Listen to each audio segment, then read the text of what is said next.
Hello friends, आज हम इस वीडियो में लाइफ प्रोसेसेस करने वाले हैं जो कि क्लास 10th का आपका एक बायोलॉजी का चैप्टर है। इस चैप्टर को हम कंप्लीटली 10 मिनट्स के अंदर फिनिश करेंगे जिससे आपका एकदम फास्ट रिवीजन हो जाए। एकदम रैपिड फायर राउंड की तरह इसको अपन करेंगे जिससे कि आप फास्टली इसको रिवाइज कर सकें और अपने एग्जाम में बहुत अच्छा स्कोर कर सकें। So let's begin our video. सबसे पहले जब भी आप लाइफ प्रोसेस के बारे में सोचते हैं तो आपको क्या समझ में आता है? लाइफ प्रोसेस के बारे में मतलब ऐसी प्रोसेसेस जो कि एक लाइफ को मेंटेन करने के लिए असेंशियल है। सो processes which are essential to maintain or sustain a stable life, to maintain life, ऐसी प्रोसेसेस को हम क्या बोलते हैं? Life processes. सबसे पहले जब आप लाइफ प्रोसेसेस के बारे में सोचते हैं तो आपके दिमाग में आता होगा कि खाना मतलब फूड। फूड को मतलब आप लोग समझते हैं कि जब हम फूड लेते हैं उसी से हमारी लाइफ चल रही है। वाटर, तो सबसे पहले अपन देखते हैं कि फूड है क्या। Food is a substance that provides nourishment, मतलब कि एक ऐसी चीज जो आपको नरिशमेंट प्रोवाइड करता है। किस चीज के लिए आपको नरिशमेंट की जरूरत है? लाइफ के लिए और ग्रोथ के लिए। मतलब कि आपकी लाइफ एक तो चल सके और ग्रोथ, मतलब एक छोटा बेबी है, न्यूली बॉर्न बेबी है, जब उसको अडल्ट में कन्वर्ट होना है, अडल्ट में जब वो कन्वर्ट होगा तो उसको किस चीज की जरूरत पड़ेगी? फूड की। मतलब कि फूड हमारा क्या करवा रहा है? ग्रोथ भी करवा रहा है। जैसे कि ह्यूमन को, अपन ने ह्यूमन का एग्जांपल लिया कि ह्यूमन को फूड की रिक्वायरमेंट होती है नरिशमेंट के लिए, जिससे कि उसकी लाइफ और ग्रोथ दोनों ही कंटिन्यू रह सके। उसी तरीके से ग्रीन प्लांट्स को या फिर ब्लू ग्रीन एल्गी को, ग्रीन प्लांट्स या फिर ब्लू ग्रीन एल्गी को भी अपना फूड बनाना पड़ता है। और वो किस फॉर्म में बनाता है? सिंपल शुगर के फॉर्म में अपना फूड बनाता है। जैसे अपन फूड लेते हैं तो अपन क्या लेते हैं? अपन चपाती, राइस, ये सारी चीजें फूड में कंज्यूम करते हैं। उसी तरीके से ग्रीन प्लांट्स और blue green algae manufacture their own food in the form of simple sugars. मतलब ग्रीन प्लांट और जो ब्लू ग्रीन एल्गी है वो मतलब इस चीज में मतलब अपना फूड खुद बनाती है। जैसे कि अपन फूड जो है या तो अपन एनिमल से या फिर प्लांट से डायरेक्टली कंज्यूम करते हैं, अपन लोग अपना फूड मैन्युफैक्चर नहीं कर पाते। लेकिन जो ग्रीन प्लांट और ब्लू ग्रीन एल्गी है वो अपना जो फूड है उसको खुद मैन्युफैक्चर करती है। किस फॉर्म में? सिंपल शुगर्स के फॉर्म में, जो कि कहाँ स्टोर होता है? सेल्स के अंदर स्टोर होता है। तो सेल क्या है? एक बेसिक सी यूनिट है लाइफ की। तो सेल के अंदर स्टोर होता है किस फॉर्म में? स्टार्च के फॉर्म में। मतलब बनाती है सिंपल शुगर्स के फॉर्म में, स्टोर होती है सेल्स में, और किस फॉर्म में होती है? स्टार्च में। तो फॉर्म किस फॉर्म में हुई? सिंपल शुगर्स के फॉर्म में। स्टोर कहां पर हुआ? सेल्स के अंदर। और स्टोर किस फॉर्म में हुआ? स्टार्च के फॉर्म में। ठीक है, तो आप लोग समझ पा रहे हैं फूड क्या है? फूड कुछ भी नहीं है, एक ऐसा सब्सटेंस जो नरिशमेंट प्रोवाइड करे। किसके लिए? लाइफ के लिए और ग्रोथ के लिए। लेकिन जो green plant, blue green algae है वो अपना फूड खुद प्रोड्यूस करते हैं सिंपल शुगर्स के फॉर्म में, जो कि सेल्स के अंदर स्टार्च के फॉर्म में स्टोर्ड होता है। तो इस वाली डेफिनेशन को आप समझ पा रहे होंगे। जो अपना फर्स्ट पॉइंट लिखा हुआ है बेसिक कंसेप्ट का, वो आपको एकदम समझ में आ गया होगा। आई थिंक वो आपको क्रिस्टल क्लियर होगा। अब अपन समझते हैं कि ऑर्गेनिज्म। बेसिकली जब भी हम बायो की बात करते हैं तो एक वर्ड है ऑर्गेनिज्म, जो कि बार बार हमारे मतलब उसमें बुक में बार बार लिखा रहता है, रिपीट होता रहता है, लेकिन हम समझ नहीं पाते कि ऑर्गेनिज्म होता क्या है। तो ऑर्गेनिज्म जैसे कि बैक्टीरिया, फंजाई और एनिमल्स। तो मतलब ऑर्गेनिज्म में आप केवल ह्यूमन को कंसिडर नहीं करेंगे, आप सारी चीजों को कंसिडर करेंगे, जैसे बैक्टीरिया, फंजाई, एनिमल्स। ये सारी चीजें जो ऑर्गेनिज्म है do not synthesize their own food. मैंने आपको अभी प्रीवियस पॉइंट में बता ही दिया है कि अपन लोग अपना फूड सिंथेसाइज नहीं कर पाते हैं। अपन लोग डायरेक्टली या इनडायरेक्टली फूड के लिए प्लांट्स के ऊपर डिपेंड होते हैं। जितने भी एनिमल्स हैं, आपके बैक्टीरिया है, फंजाई है, ये सारी चीजें प्लांट से डायरेक्टली या इनडायरेक्टली फूड लेती है। डायरेक्टली इनडायरेक्टली मैं आपको समझा देती हूँ। जैसे कि एक प्लांट है, वो अपना फूड मतलब बना पा रहा है, वो सिंथेसाइज कर पा रहा है। जैसे उसमें फूड सिंथेसाइज हो जाता है तो जो आपकी ग्रेजिंग एनिमल्स हैं जैसे कि कैटल्स, वो जाके डायरेक्टली प्लांट को कंज्यूम कर लेती है और उससे वो न्यूट्रिशन ले लेती है। अपन डायरेक्टली और इनडायरेक्टली मतलब अब वो जो कैटल्स थे उनको कुछ लोग मतलब जो नॉन वेजिटेरियन होते हैं वो उसका मीट वगैरह कंज्यूम करते हैं, और जो लोग वेजिटेरियन होते हैं वो काऊ से मिल्क लेते हैं, और इस तरीके से वो लोग भी अपना जो फूड है वो इन एनिमल से लेते हैं। तो अपन लोग इनडायरेक्टली डिपेंडेंट है, लेकिन जो ग्रेजिंग एनिमल्स हैं वो डायरेक्टली डिपेंडेंट है। तो मतलब कि जितने भी आपके एनिमल्स हैं, चाहे वो ग्रेजिंग एनिमल्स हो या फिर अपन ह्यूमन्स हो, सब लोग बैक्टीरिया, फंजाई, एनिमल्स सब लोग क्या है अपना फूड सिंथेसाइज नहीं कर पाते, इसलिए वो डिपेंड किस पे करते हैं? प्लांट के ऊपर। तो आई थिंक आपको ये सेकंड पॉइंट भी क्लियर मतलब समझ में आ गया होगा। थर्ड पॉइंट है न्यूट्रिशन। ये डायरेक्टली आपके फर्स्ट पॉइंट से जुड़ा हुआ है। अभी मैंने आपको बताया फूड क्या प्रोवाइड करता है? नरिशमेंट। तो वो नरिशमेंट लेने के ही प्रोसेस को न्यूट्रिशन वाला प्रोसेस आपको बोलते हैं। तो न्यूट्रिशन क्या है, एक फिजियोलॉजिकल प्रोसेस है। ये एक फिजियोलॉजिकल प्रोसेस है जिसमें लिविंग ऑर्गेनिज्म न्यूट्रिएंट्स ऑब्टेन करता है। न्यूट्रिएंट ऑब्टेन कैसे करेगा, मतलब कि वो फूड कंज्यूम करेगा, जब वो फूड ब्रेक डाउन होगा आपकी बॉडी के अंदर तो उससे वो न्यूट्रिएंट्स को कंज्यूम करेगा। तो न्यूट्रिशन क्या है, न्यूट्रिशन जो न्यूट्रिएंट्स को ऑब्टेन करने के प्रोसेस को न्यूट्रिशन बोलते हैं। These nutrients are essential for their life activities. Life activities के लिए क्या एसेंशियल है, न्यूट्रिएंट एसेंशियल है। और जो न्यूट्रिएंट्स है उसको लेने के प्रोसेस को न्यूट्रिशन बोलते हैं। अब समझते हैं कि न्यूट्रिएंट्स होता क्या है। न्यूट्रिएंट्स कुछ भी नहीं, इनऑर्गेनिक मिनरल या वाटर का सब्सटेंस। इनऑर्गेनिक का मतलब आप समझते हैं, कार्बन को छोड़कर जितने भी आपके एलिमेंट्स हैं उन सब चीज से जो मिलकर बना हुआ है उसको इनऑर्गेनिक बोलते हैं। तो nutrients are inorganic and organic substance. Organic मतलब कार्बन भी आ गया, तो आपका कार्बन रिलेटेड प्रोडक्ट या फिर nitrogen, oxygen, hydrogen related product, कोई भी ऐसी चीज जो इनऑर्गेनिक या ऑर्गेनिक सब्सटेंस है उसी को न्यूट्रिएंट्स बोलेंगे। न्यूट्रिएंट्स में आपका आ जाता है carbohydrate, fats, proteins and vitamin. मतलब कि जो आप फूड वगैरह कंज्यूम करते हैं उसका जब ब्रेकडाउन होता है तो उनसे जो सिंपलर अपन को सब्सटेंसेस मतलब मिलते हैं उनको ही न्यूट्रिएंट्स बोलते हैं। तो these nutrients are essential for growth. Growth के लिए बहुत जरूरी है। जैसे कि एक बेबी है, वो जब धीरे धीरे बढ़ता है तो वो बढ़ किस चीज से रहा है, वो इन्हीं सारी न्यूट्रिएंट्स से बढ़ रहा है। जितनी भी आप चपाती, राइस, पल्सेस और वेजिटेबल्स ये सारी चीजें कंज्यूम करते हैं उससे आपको carbohydrate, fats, proteins and vitamin आपको ऑब्टेन होता है। तो ये एसेंशियल है ग्रोथ के लिए, मेंटेनेंस ऑफ एनर्जी के लिए, और जितनी भी आपकी मेटाबॉलिक एक्टिविटीज आपकी बॉडी के अंदर चल रही है उन सारी चीजें के लिए क्या एसेंशियल है, न्यूट्रिएंट्स। तो अभी तक हमने क्या पढ़ा, फूड पढ़ा, ऑर्गेनिज्म जैसे कि बैक्टीरिया वगैरह वो अपना फूड सिंथेसाइज नहीं कर पाते तो वो प्लांट पे डिपेंड करते हैं। न्यूट्रिशन क्या होता है और न्यूट्रिएंट्स क्या होता है। अब अपन देखते हैं कि टाइप्स ऑफ न्यूट्रिशन क्या है। मतलब न्यूट्रिशन डिफरेंट डिफरेंट टाइप का हो सकता है। तो इसमें सबसे पहले हमें दिया हुआ है ऑटोट्रॉफिक न्यूट्रिशन। तो ऑटोट्रॉफिक न्यूट्रिशन मतलब हमें किसमें देखने को मिलता है, ग्रीन प्लांट्स में।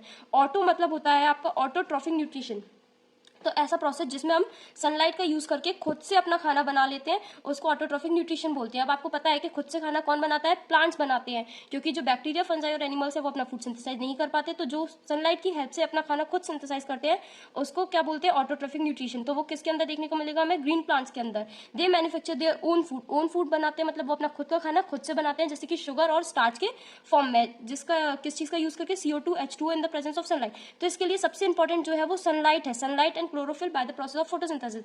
तो आपको पता है फोटोसिंथेसिस कैसे होती है, तो सबसे पहले हम समझ लेते हैं कि फोटोसिंथेसिस होती कैसे है। तो चलिए मैं आपको यहाँ दिखा देती हूँ। फोटोसिंथेसिस के लिए एक ये लीफ है। अब आपको पता है ये ग्रीन कलर की लीफ है, ग्रीन लीफ है। ग्रीन लीफ के अंदर क्या होता है, क्लोरोफिल होता है। क्या होता है, क्लोरोफिल होता है, क्लोरोफिल होता है, ठीक है। ग्रीन लीफ के अंदर आपका क्लोरोफिल होता है। ये जो क्लोरोफिल होता है ये एक ऐसा पिगमेंट है जो कि आपकी सनलाइट को ट्रैप कर लेता है। सनलाइट को क्या कर लेता है, ट्रैप कर लेता है। तो ग्रीन लीफ के अंदर आपका होता है क्लोरोफिल, जो कि आपकी एक पिगमेंट है प्लांट के अंदर पाया जाने वाला, जो कि सनलाइट को ट्रैप कर लेता है। यहां से मतलब आपके सन है, इससे डायरेक्ट सनलाइट आई, ये इसके अंदर क्लोरोफिल है। तो ग्रीन लीफ ने क्या किया, क्लोरोफिल की हेल्प से सनलाइट को ट्रैप कर लिया। अब आप देखते हैं कि आपका जो प्लांट है उसकी रूट्स में आप वाटरिंग करते हैं तो आपको वाटर मिल रहा है, और सॉइल है तो सॉइल से न्यूट्रिएंट्स भी उसको मिल रहा है। तो क्या होगा, जो ग्रीन प्लांट्स हैं, ठीक है, वो अपना शुगर और स्टार्च के फॉर्म में आपका फूड बनाएंगे। जैसे कि आपने सुना होगा क्या बनाते हैं, ग्लूकोज बनाते हैं। ग्लूकोज मतलब C6H12O6, ये आपका बनता है प्लांट के अंदर, यही वो अपना मतलब सिंथेसाइज करते हैं। तो उन्होंने क्या किया, शुगर और स्टार्च के फॉर्म में कार्बन डाइऑक्साइड, वाटर का यूज करके क्या बना लिया, फूड बना लिया। कार्बन डाइऑक्साइड कैसे मिली, एयर से उन्हें कार्बन डाइऑक्साइड मिली, वाटर अपन ने दिया हुआ है, तो कार्बन डाइऑक्साइड और वाटर का यूज करके वो सनलाइट और क्लोरोफिल की प्रेजेंस में फोटोसिंथेसिस करते हैं। इसलिए बोलते हैं ना कि प्लांट को सनलाइट में रखना चाहिए, वरना वो अपना फूड कंज्यूम नहीं कर, मतलब बना नहीं पाएंगे तो कंज्यूम भी नहीं कर पाएंगे और उनकी डेथ हो जाएगी। तो हमें क्या है, ऐसा प्रोसेस जिसमें सनलाइट और क्लोरोफिल का यूज करके, कार्बन डाइऑक्साइड और वाटर का भी यूज करके जो है ना फूड अपना बना लेते हैं, उस प्रोसेस को बोलते हैं ऑटोट्रॉफिक न्यूट्रिशन। और ये किस प्रोसेस के थ्रू होता है, फोटोसिंथेसिस के थ्रू होता है। और जो ऐसा कर लेते हैं उनको अपन बोलते हैं ऑटोट्रॉप्स, मतलब प्रोसेस का नाम है ऑटोट्रॉफिक न्यूट्रिशन। और जो ऑटोट्रॉफिक न्यूट्रिशन को परफॉर्म करते हैं उन्हें बोलते हैं ऑटोट्रॉप्स। और ऑटोट्रॉप्स का मतलब होता है ऐसे प्राणी या फिर ऐसे प्लांट जो अपना खाना खुद से बना सकें, prepare their own food, because they can prepare their own food, जैसे कि आपको लास्ट लाइन में दिख रहा है। तो आई थिंक आपको ये 5 जो पॉइंट है वो बेसिकली समझ में आ गए होंगे। So let's move to our next point, जो कि है फोटोसिंथेटिक ऑर्गेनिज्म। फोटोसिंथेटिक ऑर्गेनिज्म जो अभी बेसिकली अपन ने पढ़ा ऑटोट्रॉप्स, उसी को ऑटोट्रॉप्स को दूसरा नाम दिया गया है फोटोसिंथेटिक ऑर्गेनिज्म। तो आप इसको रीड कर लीजिएगा, मैंने आपको बता दिया है। तो ऑटोट्रॉप्स और फोटोसिंथेटिक ऑर्गेनिज्म दोनों एक ही चीज है, दोनों का बेसिक मतलब यही है कि जो अपना खाना खुद से बना सकें। तो आप इस पॉइंट को रीड कर लीजिएगा। Guys let's move to our next topic जो कि है कीमोसिंथेटिक ऑर्गेनिज्म। कीमो से आप क्या समझ रहे हैं? कीमो का मतलब ही है केमिकल। कीमो का मतलब क्या? केमिकल। तो ऐसे ऑर्गेनिज्म जो केमिकल का यूज करके अपना फूड सिंथेसाइज करें, जैसे कि, तो सबसे पहले हम समझते हैं chemosynthetic organism manufacture carbohydrate by oxidation of inorganic substance. Inorganic substance जो है, जैसे कि आप कुछ भी ले सकते हैं, नाइट्रोजन से रिलेटेड प्रोडक्ट्स या फिर फॉस्फेट से रिलेटेड प्रोडक्ट, उनका जब ऑक्सीडेशन होता है, ऑक्सीडेशन का मतलब आपको पता है एडिशन ऑफ ऑक्सीजन या फिर रिमूवल ऑफ हाइड्रोजन। तो ऑक्सीडेशन मतलब क्या? एडिशन ऑफ ऑक्सीजन और removal of hydrogen, removal of hydrogen. तो या तो ऑक्सीजन का एडिशन होना या हाइड्रोजन का रिमूवल होना, उसको बोलते हैं ऑक्सीडेशन। तो ऐसे ऑर्गेनिज्म जो अपना खाना मैन्युफैक्चर करते हैं, जो कि क्या मैन्युफैक्चर करते हैं? कार्बोहाइड्रेट को मैन्युफैक्चर करते हैं। किसके थ्रू? ऑक्सीडेशन के थ्रू। जैसे कि क्या बनाना? H2O, CO2, CH4, NH3, nitrites etcetera. Inorganic substance जो कि आपके inorganic substance like H2O, CO2, CH4, NH3, इन सारी चीज का जब ऑक्सीडेशन होता है, ऑक्सीडेशन मतलब आप इसमें O2 ऐड कर दीजिए, मतलब ऑक्सीजन ऐड कर दीजिए, तो जो आपका वाटर है वो क्या बन जाएगा? आपका H2O2 बन जाएगा। इस तरीके से हाइड्रोजन को रिमूव कर दीजिए, एक हाइड्रोजन हटा दीजिए, OH बन जाएगा। तो इस तरीके से जब आपका कार्बोहाइड्रेट का सिंथेसिस होता है ऑक्सीडेशन के थ्रू, किसका? इनऑर्गेनिक सब्सटेंस का ऑक्सीडेशन करके जब आप कार्बोहाइड्रेट का सिंथेसिस करते हैं, तो उस प्रोसेस को बोलते हैं कीमोसिंथेटिक ऑर्गेनिज्म। तो कीमोसिंथेटिक ऑर्गेनिज्म किस चीज का मैन्युफैक्चरिंग करते हैं? कार्बोहाइड्रेट को मैन्युफैक्चर करते हैं। किसके थ्रू? ऑक्सीडेशन करके, इनऑर्गेनिक सब्सटेंस का ऑक्सीडेशन करके कार्बोहाइड्रेट का सिंथेसिस जो ऑर्गेनिज्म करते हैं उसको कीमोसिंथेटिक ऑर्गेनिज्म बोलते हैं। और जो इस प्रोसेस को करता है उन्हें कीमो ऑटोट्रॉप्स बोलते हैं। जैसे कि आपने देखा था फोटो ऑटोट्रॉप्स और कीमो ऑटोट्रॉप्स। तो कीमो ऑटोट्रॉप्स के आपसे एग्जांपल पूछे जा सकते हैं। आपके 1 मार्क्स जो क्वेश्चंस होते हैं एमसीक्यू, उस टाइप के क्वेश्चन में आपसे पूछ सकते हैं कि कीमो ऑटोट्रॉप्स के एग्जांपल बताइए। तो कीमो ऑटोट्रॉप्स के एग्जांपल क्या है? Nitrifying bacteria and sulphur bacteria. जो आपके सल्फर बैक्टीरिया है और नाइट्रीफाइंग बैक्टीरिया मतलब जो कि आपके सॉइल में मिलते हैं, जो नाइट्रिफिकेशन करवाते हैं, उन बैक्टीरिया को क्या बोलते हैं? Nitrifying bacteria. तो जो नाइट्रिफिकेशन करवाएंगे वो वाले बैक्टीरिया, और जो सल्फर कंज्यूमिंग बैक्टीरिया होते हैं जिनको हम सल्फर बैक्टीरिया बोलते हैं, वो सारे किस कैटेगरी में आए? आपके कीमो ऑटोट्रॉप्स में। और जो कीमो ऑटोट्रॉप्स जो होते हैं वो कौन सा प्रोसेस परफॉर्म करते हैं? कीमोसिंथेटिक प्रोसेस परफॉर्म करते हैं, और उन्हें कीमोसिंथेटिक ऑर्गेनिज्म बोलते हैं। कीमोसिंथेटिक ऑर्गेनिज्म और कीमो ऑटोट्रॉप्स आपकी एक ही बात है। अब हम आ जाते हैं हेटरोट्रॉप्स। तो हेटरोट्रॉप्स वो ऑर्गेनिज्म है जो अपना खाना मैन्युफैक्चर नहीं कर सकते, जैसे कि ह्यूमन तो can not manufacture their own food, thus depend on organic substance of plant and animal source. तो आपका चाहे एनिमल सोर्स हो या प्लांट, उसके ऑर्गेनिक सब्सटेंस पे डिपेंड करते हैं। जैसे कि प्लांट से वो फ्रूट्स, वेजिटेबल्स, ये सारी चीजें लेते हैं। एनिमल सोर्स से वो क्या लेते हैं? आपका मिल्क ले लेते हैं, कर्ड हो गया, आपका पनीर हो गया, ये सारी चीजें जो होते हैं, इन सारी चीज को वो कंज्यूम करते हैं, लेकिन अपना खाना खुद से नहीं प्रिपेयर कर पाते। उन्हें हम क्या बोलते हैं? उन्हें हम बोलते हैं हेटरोट्रॉप्स। तो heterotrophic organism include animals and fungi. Heterotrophic organism के अंदर आपके एनिमल और फंजाई आ गए। जितनी भी आपकी फंजाई होती है, फंजाई मतलब कवक, फंजाई मतलब क्या होता है? कवक। तो फंजाई और एनिमल्स जैसे कि ह्यूमन और आपकी गोट, कैटल्स, ये सारी चीजें कौन हो गए? हेटरोट्रॉप्स हो गए। ये अपना खाना खुद से नहीं बना सकते, ये डायरेक्टली और इनडायरेक्टली प्लांट पर डिपेंड होते हैं। कैटल्स ग्रेजिंग एनिमल्स जो कि डायरेक्टली ग्रेज करते हैं और अपन इनके प्रोडक्ट्स पर इनडायरेक्टली डिपेंड होते हैं। तो एनिमल्स ये सारे क्या है? हेटरोट्रॉप्स।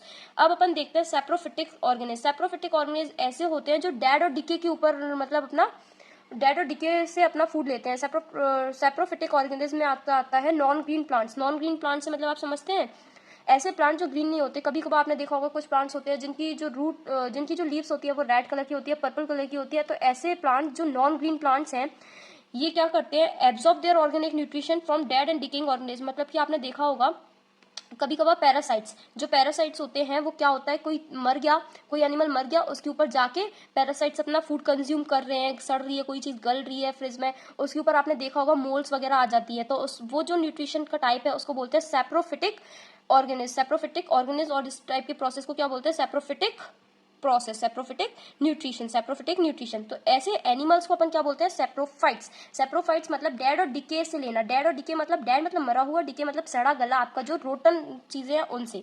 अब आ जाते हैं होलोजोइक न्यूट्रिशन। होलोजोइक न्यूट्रिशन मतलब कि आप सॉलिड फूड को डायरेक्टली मुंह से एनगल्फ करके लेते हैं, जैसे कि अपन अपना जो फूड है उसको डायरेक्टली मुंह के अंदर रखते हैं और उसको च्यू करते हैं और उससे अपना न्यूट्रिशन लेते हैं। तो डायरेक्टली एनगल्फ करने वाले प्रोसेस को उसको अपन बोलते हैं होलोजोइक न्यूट्रिशन। होलोजोइक न्यूट्रिशन में आपके पास ओपनिंग्स होती हैं, जिसे एनिमल के पास 2 ओपनिंग्स हैं, एक कंज्यूम करने के लिए और एक एक्सक्रीट करने के लिए। ऐसे कुछ एनिमल्स के पास सिंगल ओपनिंग होती है जिससे वो लेते भी हैं और निकालते भी हैं।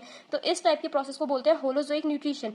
Is found in most animal, ज्यादातर एनिमल्स में होलोजोइक न्यूट्रिशन मिलेगा। जैसे कि आपने लायन को देखा होगा, तो लायन क्या करता है, गोट को डायरेक्टली अपने माउथ से कंज्यूम कर जाता है, एनगल्फ कर लेता है। अमीबा को देखा होगा, अमीबा अपने सूडोपोडिया को निकालकर जो भी फूड होता है उसको एनगल्फ कर लेता है। जो एनिमल्स है, जो आपके एनिमल्स हैं, वो डायरेक्टली अपने मुंह से क्या करते हैं, फूड को कंज्यूम करते हैं। तो इस तरीके से ऐसा प्रोसेस जिसमें सॉलिड सब्सटेंस को माउथ के थ्रू एनगल्फ किया जाता है, क्या किया जाता है, एनगल्फ किया जाता है, उस प्रोसेस को अपन क्या बोलते हैं, होलोजोइक न्यूट्रिशन। और इसके एग्जांपल है मैन एंड अमीबा। ये सबसे ज्यादा मतलब आपने सुनने वाले एग्जांपल्स हैं जो आपने बहुत ज्यादा सुने होंगे। मैन जो होता है वो मल्टी सेलुलर है, अमीबा जबकि आपका सिंगल सेल्ड है जिसको यूनिसेलुलर ऑर्गेनिज्म भी बोलते हैं। तो यूनिसेलुलर और मल्टी सेलुलर दोनों ही एनिमल्स के अंदर होलोजोइक न्यूट्रिशन आपको देखने को मिल सकता है।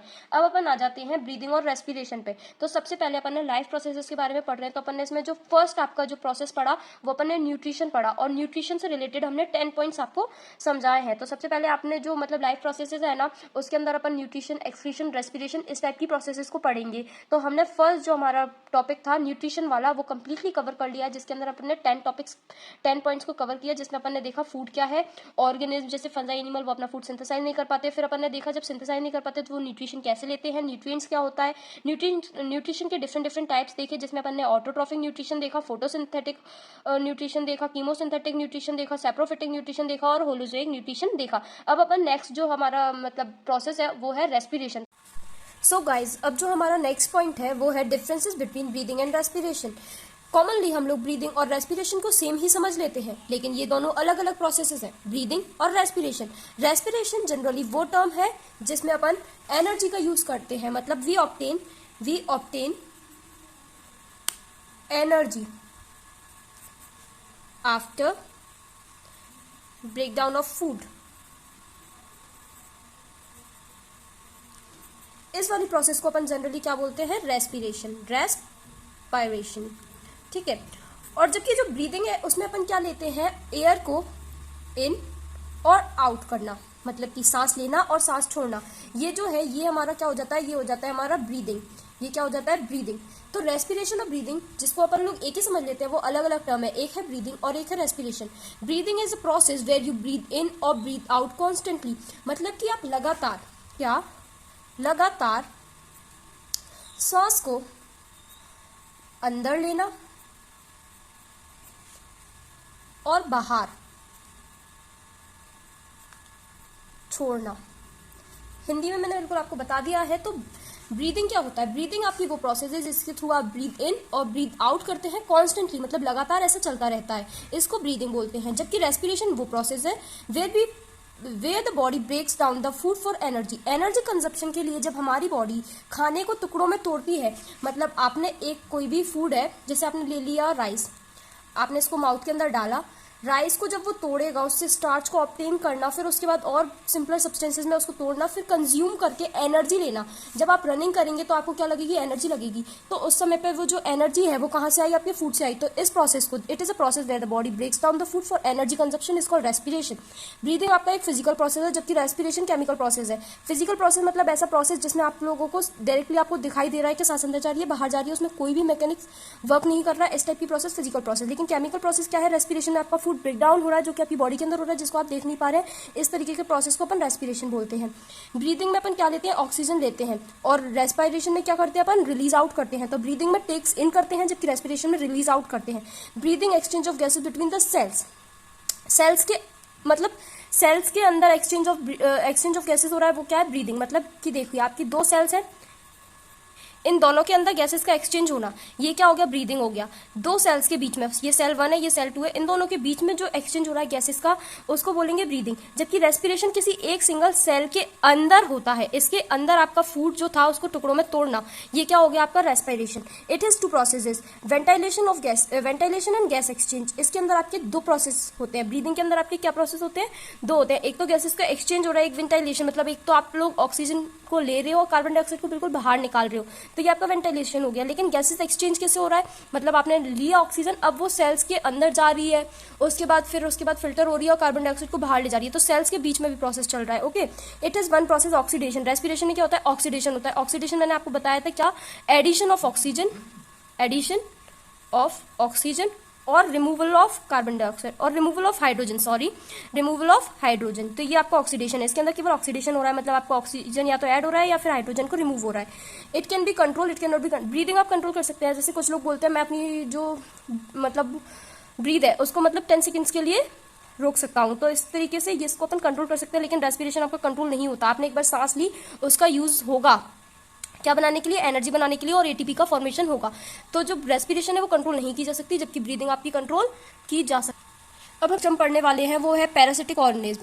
इससे पहले हमने क्या पढ़ा था, सैप्रोफिटिक ऑर्गेनिज्म। तो जो सैप्रोफिटिक ऑर्गेनिज्म होते हैं वो डेड और डीके के ऊपर फीडअप करते हैं, लेकिन जो पैरासिटिक ऑर्गेनिज्म होते हैं वो किसी लिविंग बॉडी के अंदर जाकर या फिर उसके ऊपर रहकर उसका जो न्यूट्रिशन है उसको कंज्यूम करते हैं। ऐसे ऑर्गेनिज्म को बोलते हैं पैरासिटिक ऑर्गेनिज्म। ये प्लांट और एनिमल कुछ भी हो सकते हैं जो मतलब रहते हैं body of other organism called host and obtain nutrition from them. ये टोटल पैरासाइट्स हैं। टोटल पैरासाइट्स क्या है, बॉडी के अंदर रह रहे हैं, on the body, live in और ऑन द बॉडी, मतलब बॉडी के ऊपर रह रहे हैं या अंदर रह रहे हैं। किसके ऊपर, होस्ट। जिसके अंदर ये रह रहे हैं या जिसके ऊपर रह रहे हैं उसको अपन बोलते हैं होस्ट। तो ऐसे ऑर्गेनिज्म जो होस्ट के अंदर या फिर होस्ट से अपना न्यूट्रिशन ऑब्टेन करते हैं उन्हें अपन पैरासिटिक ऑर्गेनिज्म बोलते हैं। ये टोटल पैरासाइट्स होते हैं।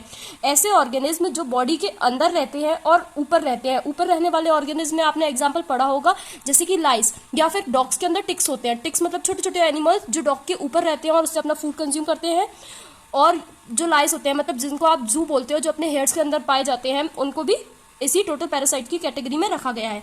अब अपन देखते हैं पार्शियल पैरासाइट्स। पार्शियल पैरासाइट्स के अंदर आता है आपका अमरबेल। अमरबेल आपने सुना होगा, कसकटा। ये क्या होता है, दूसरे एनिमल के ऊपर रहते हैं लेकिन उसको थोड़ा बहुत फायदा भी देते हैं और उससे अपना फूड कंज्यूम करते हैं। तो partial parasites in plants manufacture their own food with the help of chlorophyll present in their cells but suck water and minerals from the body of the host. ये पार्शियल पैरासाइट क्यों है, क्योंकि ये अपना खाना तो खुद बना रहे हैं, मतलब टोटल बना हुआ फूड नहीं ले रहे हैं, लेकिन जो फूड के लिए रिक्वायरमेंट्स हैं जैसे कि वाटर और मिनरल, उसको ये किसी और ऑर्गेनिज्म, किसी होस्ट के ऊपर से ले रहे हैं। तो ये फूड मैन्युफैक्चर खुद से कर रहे हैं, manufacture their own food but suck water and mineral from the body of the host. इसका एग्जांपल है कसकटा, अमरबेल। ये आपको बिल्कुल लर्न रखना है। क्योंकि आपको ये लर्न क्यों करना है, क्योंकि आपको ये 12th में 11th में और भी बहुत सारी जगह आप जब इसको परस्यू करेंगे बायो को, तो बॉटनी के अंदर आपको ये देखने को मिलेगा कसकटा अमरबेल वाला एग्जांपल। तो आपको उसको लर्न करना है और आपको बोर्ड्स में भी इसको पूछा जा सकता है। अब आ जाते हैं अपन फोटोसिंथेसिस। तो फोटोसिंथेसिस मैंने आपको बहुत डिटेल में इससे पहले वाले पॉइंट में एक्सप्लेन की थी। अब फोटोसिंथेसिस में अपन को दो रिएक्शन देखने को मिलती है, एक डार्क रिएक्शन होती है और एक लाइट रिएक्शन होती है। आपके जो सिलेबस में अभी दी हुई है वो आपको दी हुई है डार्क रिएक्शन। तो डार्क रिएक्शन जो कि लाइट के एब्सेंस में होती है, नेम से पता चल रहा है डार्क। डार्क मतलब लाइट का एब्सेंस होना। और ये होती कहाँ पर है, स्ट्रोमा ऑफ क्लोरोप्लास्ट। क्लोरोप्लास्ट जो होता है वो आपको बहुत डिटेल में, जो सेल वाला चैप्टर है उसके अंदर आपको एक ऑर्गेनल दिखेगी जो कि आपकी क्या होगी, क्लोरोप्लास्ट। क्लोरोप्लास्ट के अंदर उसके पार्ट्स क्या क्या है, ये सारा अपन सेल वाले चैप्टर में आपने पढ़ा होगा आपकी 9th क्लास की बुक में। तो अभी ये मैं आपको नहीं बता रही हूँ क्योंकि अपन को ये चैप्टर बहुत फास्ट करना है। अगर आपको ये समझ में ना आए तो आप मेरे को कमेंट में बताइएगा, तो मैं आपको इसको एक्सप्लेन कर दूंगी। तो स्ट्रोमा ऑफ क्लोरोप्लास्ट, ये लोकेशन बताई हुई है कि डार्क रिएक्शन कहाँ होती है। तो ये आपसे 1 मार्क में पूछा जा सकता है कि डार्क रिएक्शन होती कहाँ पर है, where does dark reaction occurs. तो it occurs in the stroma of chloroplast. और ये कैसी है, एब्सेंस ऑफ लाइट। तो ये दो चीजें आपको डार्क रिएक्शन में 2 पॉइंट लर्न रखने हैं। कौन से लाइट, एक तो ये एब्सेंस ऑफ लाइट में होती है और एक स्ट्रोमा ऑफ क्लोरोप्लास्ट के अंदर ये होती है। तो डार्क रिएक्शन के बारे में आपको बस इतना ही याद रखना है। नेक्स्ट जो हमारी टर्म है वो है फोटोलाइसिस। तो फोटोलाइसिस मतलब आपको समझ में आ रहा है, लाइसिस मतलब होता है तोड़ना और फोटो मतलब लाइट। तो फोटो मतलब ऐसी रिएक्शन जो लाइट के प्रेजेंस में हो रही है, उसके जो वो है सबस्ट्रेटम वगैरह, उसको जब तोड़ना। तो photolysis is the splitting of water into H+ और OH-। लाइसिस का मतलब मैंने आपको बताया था क्या, तोड़ना। तोड़ने को अपन क्या बोलते हैं, स्प्लिटिंग। तो स्प्लिटिंग हो रही है। फोटोलाइसिस मतलब कि जो लाइट रिएक्शन आपकी वो फोटोसिंथेसिस है। तो ऐसा कुछ आपको नाम से थोड़ा थोड़ा आइडिया लगाना आना चाहिए। तो ऐसा कुछ जिसमें टूट रहा है लाइट की प्रेजेंस में, ऐसा कुछ। तो आप देखते हैं इसमें क्या दिया हुआ है, splitting of water into H+ और OH- आयंस। तो आपने देखा वाटर को स्प्लिट कर रहे हैं। वाटर को किस चीज में स्प्लिट कर रहे हैं, एक तो H+ में और OH- में, क्योंकि आपका वाटर क्या होता है H2O। तो H2 ये हो गया और O, तो H+ OH- आयंस में आपका स्प्लिट हो रहा है by the use of some trapped light energy. मैंने आपको बताया था फोटो मतलब लाइट और स्प्लिटिंग। तो देखिए स्प्लिट हो रहा है आपका water, use of some trapped light energy in chlorophyll. Chlorophyll मैंने आपको बताया था एक पिगमेंट होता है प्लांट्स के अंदर जो कि क्या करता है, लाइट को ट्रैप कर लेता है। क्लोरोफिल के अंदर जो लाइट एनर्जी आपकी ट्रैप हुई है उसका यूज करके वाटर को स्प्लिट करना, ये आपका हो गया photolysis. Nutrition in amoeba is holozoic. मैंने आपको ये न्यूट्रिशन वाली डेफिनेशन जब बताई थी तो उसमें एक्सप्लेन कर दिया था कि अमीबा के अंदर न्यूट्रिशन कैसा होता है, होलोजोइक। होलोजोइक क्या होता है, माउथ के थ्रू एनगल्फ करना, किसी भी ओपनिंग के थ्रू फूड को एनगल्फ करना, ये होलोजोइक होता है। तो अमीबा के अंदर मैंने बताया था कि सूडोपोडिया के थ्रू आपका क्या होता है, फूड को एनगल्फ करता है। इस तरीके से 2 सूडोपोडिया ओपन हो जाती है, उसके अंदर फूड को एनगल्फ कर लेता है। देन इसके बाद आपको नेक्स्ट टर्म आई जाती है आपकी सूडोपोडिया। सूडोपोडिया होता है क्या, फिंगर लाइक प्रोजेक्शंस होते हैं। जिस तरीके से देखिए अपनी ये फिंगर है, इनके बीच में इस तरीके से ऐसे ओपन हो जाएगा फिंगर लाइक प्रोजेक्शंस, और यहाँ पर कोई फूड मान लीजिए आ गया तो उसको इस तरीके से ये फिंगर लाइक प्रोजेक्शंस के बीच में ट्रैप कर लेगा। तो क्या हो गया, सूडोपोडिया हो गया finger like projections of the body of amoeba. Amoeba आपका एक प्रोटोजोआ है। प्रोटोजोआ के अंदर जब फिंगर लाइक प्रोजेक्शंस ओपन हो जाते हैं जिसके थ्रू वो अपने फूड को एनगल्फ कर लेता है, दिया हुआ है एनगल्फ देयर फूड। इस टाइप के जो ऑब्जेक्ट है या प्रोजेक्शन है उसको सूडोपोडिया बोलेंगे। Nutrition in grasshopper is holozoic. आपने देखा होगा ग्रास ओपर, जिसको आप लोग हिंदी में टिड्डा भी बोलते हैं, जो कि ग्रासेस के ऊपर पाया जाता है, वो उसका भी जो न्यूट्रिशन लेने का जो माध्यम है वो कैसा है, होलोजोइक। तो nutrition in grasshopper is holozoic. Then digestive system of human. अब अपन को सबसे इंपॉर्टेंट जो आपका ह्यूमन फिजियोलॉजी में आप जो चैप्टर पढ़ते हैं, डाइजेशन एंड एब्जॉर्प्शन, जो कि आपको क्लास 11th में पढ़ने को मिलेगा, और इससे पहले भी आप 8th में, 7th में और आपकी 9th क्लासेस में डाइजेशन वाला चैप्टर जरूर से पढ़ के आते हैं। तो डाइजेस्टिव सिस्टम ऑफ ह्यूमन एक बहुत इंपॉर्टेंट ह्यूमन फिजियोलॉजी का चैप्टर है। तो इसी के अंदर लाइफ प्रोसेस के अंदर एक डाइजेशन आपका बहुत इंपॉर्टेंट प्रोसेस हो जाता है। तो ह्यूमन का डाइजेस्टिव सिस्टम अपन इस चैप्टर में पढ़ेंगे, लेकिन सबसे पहले इस पॉइंट में आपको बताया हुआ है कि ह्यूमन का जो डाइजेस्टिव सिस्टम है उसके अंदर होता क्या क्या है। तो सबसे पहले एलिमेंट्री कैनाल होता है। एलिमेंट्री कैनाल आपके माउथ से बिगिन होता है और एनस पर जाकर खत्म होता है। अभी अपन डिटेल में पढ़ेंगे, लेकिन मैं आपको आइडिया दे देती हूँ। Alimentary canal and it's associated glands, बहुत सारी ग्लैंड्स होती हैं, जैसे कि आपकी सलेवरी ग्लैंड, जिसमें आपका सब मैक्सिलरी, सबलिंगुअल, पैरोटिड्स ग्लैंड, इस टाइप की ग्लैंड्स आ जाती हैं। तो एलिमेंट्री कैनाल जो कि आपके माउथ से बिगिन होता है, एनस पे जाके खत्म होता है वो, और उसके एसोसिएटेड ग्लैंड्स, इसको मिला के आपको क्या बनता है, डाइजेस्टिव सिस्टम बनता है। The gland which are associated with the human digestive system are salivary gland. मैंने आपको बताया था कि डाइजेस्टिव सिस्टम में आपकी ग्लैंड्स होती हैं, जैसे कि सलेवरी ग्लैंड। सलेवरी ग्लैंड्स के अंदर कौन कौन सी ग्लैंड्स आती है आपकी, parotids gland, sublingual gland, submaxillary glands, इस टाइप की आपकी ग्लैंड्स आती है। लीवर आपकी बिगेस्ट ग्लैंड है, लार्जेस्ट ग्लैंड जो होती है आपकी बॉडी में वो कौन सी है, लीवर। और पैनक्रियाज, पैनक्रियाज आपकी कैसी ग्लैंड है, हेट्रोक्राइन ग्लैंड है। इसके अंदर आपके एंडोक्राइन और एक्सोक्राइन दोनों ही जो टाइप की वो होती हैं ग्लैंड्स, वो आपकी आ जाती हैं। तो डाइजेस्टिव ग्लैंड्स में आपकी अभी इसमें एग्जांपल में क्या क्या दिया हुआ है, सलेवरी ग्लैंड, लीवर और पैनक्रियाज। ये पॉइंट आपका बहुत इंपॉर्टेंट होने वाला है, ये 20 वाला आपको लर्न होना चाहिए। आप इसको अपने आंसर्स में इंक्लूड करके आंसर को बहुत अच्छा बना सकते हैं, इससे आपको मार्क्स भी इजीली मिल जाएंगे। अब अपन ने सलेवरी ग्लैंड की बात की थी तो पता तो होना चाहिए सलाइवा क्या होता है। सलाइवा आप जिसको लार बोलते हैं, सुबह सुबह जो आपके मुंह में से एक वाटरी सब्सटेंस चिपचिपा सा कुछ निकलता है उसको ही सलाइवा बोलते हैं। तो सलाइवा कैसा होता है, एल्कलाइन होता है। एल्कलाइन होता है जो कि क्या करता है, सलेवरी एमाइलेज एंजाइम को कंटेन करता है। और सलेवरी एमाइलेज आपका क्या करता है, स्टार्च को डाइजेस्ट करने के काम में आता है। ठीक है, तो सलाइवा आपका कैसा होता है, एल्कलाइन होता है, जो कि सलेवरी एमाइलेज एंजाइम को कंटेन करता है। इसमें क्या होता है, ये आपके स्टार्च को डाइजेस्ट करने के काम आता है। मैं आपको दिखा देती हूँ, ये आपका स्टार्च है, इसको डाइजेस्ट करके माल्टोज में कन्वर्ट करना, माल्टोज में कन्वर्ट करना, ये किसका काम है, सलेवरी एमाइलेज का काम है। अब जो हमारा नेक्स्ट पॉइंट आता है वो आता है गैस्ट्रिक ग्लैंड। गैस्ट्रिक ग्लैंड भी आपका डाइजेस्टिव सिस्टम में एक ग्लैंड है। Gastric glands are present in the wall of stomach. Gastric gland मतलब जो होती है वो आपकी स्टमक की वॉल्स में मिलती है और ये गैस्ट्रिक जूसेस को सीक्रेट करती है। गैस्ट्रिक जूसेस में आपका क्या आ जाता है, पेप्सिन। इसके अंदर आपका पेप्सिन होता है, हाइड्रोक्लोरिक एसिड होता है और म्यूकस होता है। म्यूकस जो आपकी नोज के अंदर भी पाया जाता है, एक चिपचिपा सा और थोड़ा सा मतलब कैसा होता है, थिक सब्सटेंस होता है, उसको म्यूकस बोलते हैं। हाइड्रोक्लोरिक एसिड आपका एक एसिड है और एक पेप्सिन, ये तीनों चीज किसके अंदर आती है, गैस्ट्रिक ग्लैंड के अंदर। तो गैस्ट्रिक ग्लैंड के अंदर कौन कौन सी चीजें आती है वो आपको लर्न होना चाहिए, pepsin, hydrochloric acid and mucus. ठीक है, फिर आता है इंटेस्टाइनल ग्लैंड। इंटेस्टाइनल ग्लैंड आपका इंटेस्टाइनल जूस को सीक्रेट करता है और इंटेस्टाइनल जूस के अंदर आता है आपका lipase, trypsin, maltase, lactase and invertase.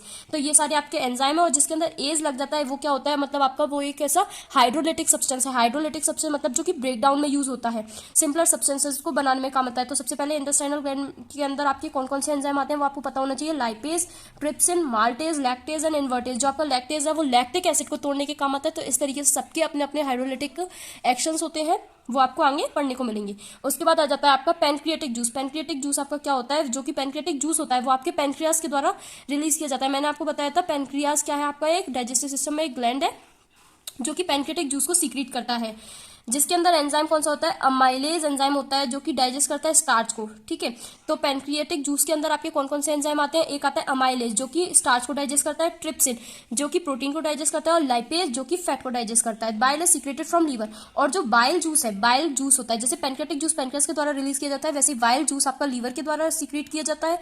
और ये कहाँ पर स्टोर होता है? गॉल ब्लैडर के अंदर स्टोर होता है। अभी मैं आपको पूरा ह्यूमन वाला स्ट्रक्चर आपको दिखाऊंगी डाइजेस्टिव सिस्टम का, तो आपको उसमें देखने को मिलेगा कि गॉल ब्लैडर आपका इस तरीके से एक पाउच जैसा कुछ स्ट्रक्चर होता है। तो सबसे पहले फिर आपको मैंने बताया क्या कि जो आपका बाइल होता है वो लीवर के द्वारा सीक्रेट किया जाता है और गॉल ब्लैडर के अंदर स्टोर किया जाता है। इसके अंदर कोई भी एंजाइम नहीं होते, ये बहुत इंपॉर्टेंट पॉइंट है, आप इसको लर्न कर लीजिएगा। It has no enzyme. Bile salts help in emulsification of fat. Emulsification का मतलब होता है मथना। जिस तरीके से जब मक्खन बनाया जाता है तो फैट को मथा जाता है ना,